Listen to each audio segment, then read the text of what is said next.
Hi అండి, అందరూ ఎలా ఉన్నారు? అందరికీ లంచ్ అయిపోయిందా? ఇప్పుడు మనము మూడు రకాల మనుషుల గురించి తెలుసుకుందామండి. ఫస్ట్ రకం ఏంటంటే, మీరు ఏ తప్పు చేసినా, ఏ ఒప్పు చేసినా తప్పుని తప్పు అని చెప్పేవాళ్ళు, ఒప్పుని ఒప్పు అని చెప్పేవాళ్ళు మీకు కరెక్ట్ ఫ్రెండ్ అండి.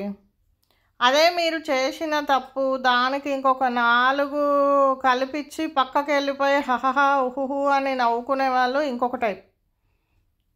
ఇంకా మూడో టైపు, ఎప్పుడు చూసినా మీ వెనక గోతులు తవ్వుతానే ఉంటారు.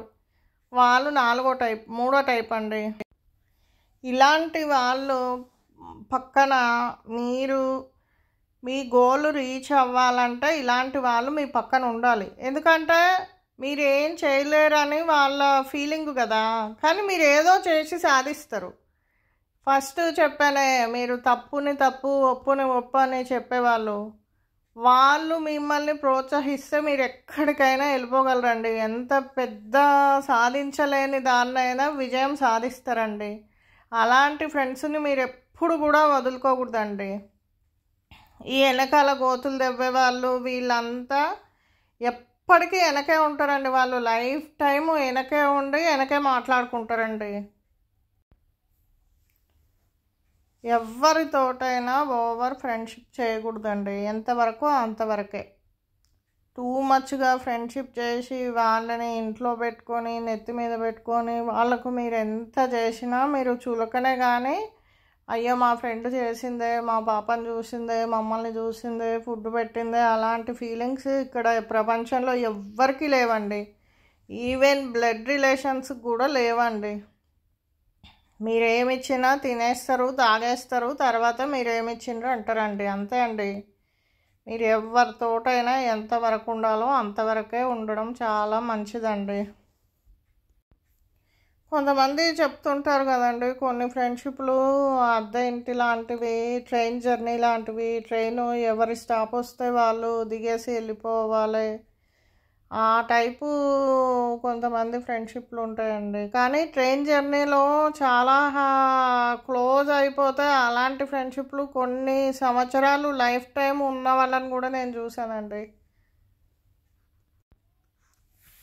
మీ మంచితనాన్ని ఎవరైనా ఆసరాగా తీసుకొని మిమ్మల్ని చులకన చేసి మాట్లాడితే అలాంటి వాళ్ళకి చాలా దూరంగా ఉండండి. ఎందుకంటే మనము వాళ్ళ దగ్గరికి వెళ్ళిపోయి మనం ఎందుకండి చులకన అయిపోవాలి? మనమేంటో మనకు తెలుసు. ఎవరికో మనము చూపించుకోవాలి, నిరూపించుకోవాల్సిన అవసరం లేదు. పైగా ఈ చెత్త వాళ్ళ కాడ వెనకాల మాట్లాడే ముందు ఒక మాట వెనకాల ఒక మాట మాట్లాడే వాళ్ళ దగ్గర మనం నిరూపించుకోవాల్సిన అవసరమే లేదు అసలు.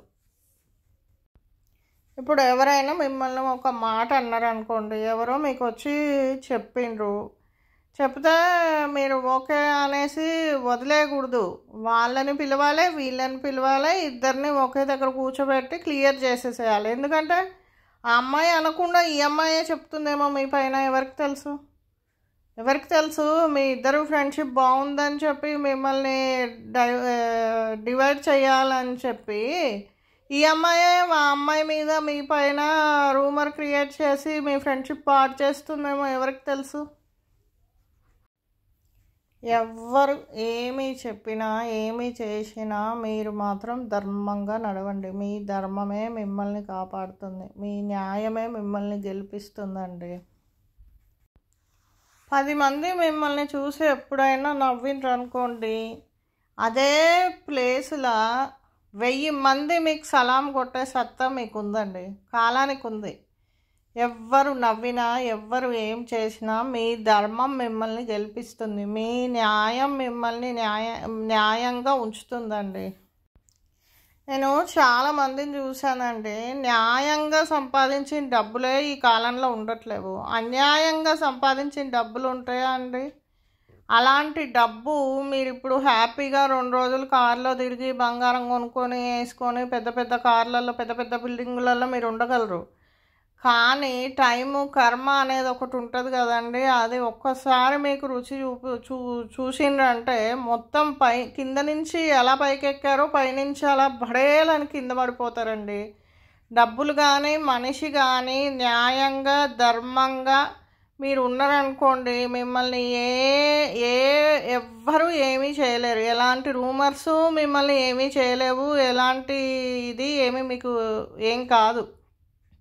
మీకు అంతా మంచిగా జరుగుద్దండి. హ్యాపీగా ఉండండి. ఈ చెత్తల ఫ్రెండ్షిప్లు వీళ్ళంతా మీకొద్దు. హ్యాపీగా ఉండండి. ఫస్ట్ నేను చెప్పానే, అలాంటి ఫ్రెండ్స్ని మీరు ఉంచుకోండి. అలాంటి ఫ్రెండ్స్ తోటే మీరు ఫ్రెండ్షిప్ చేయాలి. ఇలా ముందొక మాట వెనకాల ఒక మాట ఇంటింటికి తిరిగి మాట్లాడే వాళ్ళు ఉంటారు చూడండి, అలాంటి వాళ్ళతోటి మీరు అసలు ఎప్పుడు ఫ్రెండ్షిప్ చేయకూడదు. ఎందుకంటే వాళ్ళు ఏమేమైనా చేసి వస్తారండి, ఎలాంటి పనులైనా చేస్తారు కొంతమంది. అదంతా మీకు అవసరమా? అలాంటి వాళ్ళ బురద మీరు అంటించుకోవాల్సిన అవసరం ఏమైనా ఉందా చెప్పండి? వాళ్ళు తిరిగే వాళ్ళు బాగానే ఉంటారు, వాళ్ళకు వస్తుంది ఆ మాటలు, మనకెందుకు?